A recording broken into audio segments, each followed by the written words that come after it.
வணக்கம், welcome to இல்லத்தரசி கோலம். வாங்க இன்னைக்கு ஒரு சூப்பரான அழகான கோலம் பார்க்கலாங்க. ரொம்ப ரொம்ப நல்லா இருந்தது இந்த கோலம். வாசல் பார்க்கும்போது அம்சமாக லட்சணமாக இருந்தது. இந்த கோலத்தையும் அமாவாசை, பௌர்ணமி, விசேஷ நாட்களில் போட்டிருக்க ரொம்ப சூப்பராக இருக்கும். செவ்வாய்க்கிழமை, வெள்ளிக்கிழமையும் போடலாம். ரொம்ப ஈஸியான கோலம் தாங்க. உங்களுக்கு என்னோட இந்த இல்லத்தரசி கோலம் சேனல் பிடிச்சதுன்னா சப்ஸ்கிரைப் பண்ணி சப்போர்ட் பண்ணுங்கள். என்னோட சுவை சிக்ஸுங்கிற சமையல் சேனலையும் பாருங்கள். அந்த சேனலும் ரொம்ப நல்லா இருக்குங்க.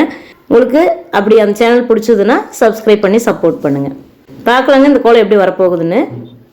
பாருங்கள் ஃப்ரெண்ட்ஸ், பார்க்குறக்கு எவ்வளோ அழகாக லட்சணமாக இருக்குதுன்னு. இந்த கோலம் வாசலில் பார்க்கும்போது அம்சமாக இருந்ததுங்க, மங்களகரமாக இருந்தது. அதனால தான் அமாவாசை, பௌர்ணமி, செவ்வாய்க்கிழமைக்கு, வெள்ளிக்கிழமைக்கு போடும்போது ரொம்ப நல்லாயிருக்குன்னு சொன்னேன். இந்த வீடியோ பிடிச்சதுன்னா ஒரு லைக் பண்ணுங்கள். அதே மாதிரி இந்த சேனல் உங்களுக்கு பிடிச்சதுன்னா, இல்லத்தரசி கோலம் பிடிச்சதுன்னா சப்ஸ்கிரைப் பண்ணி சப்போர்ட் பண்ணுங்கள். என்னோடய சுவை சிக்ஸ் சேனலையும் சப்ஸ்கிரைப் பண்ணுங்கள், அதையும் பாருங்கள். Thank you for watching.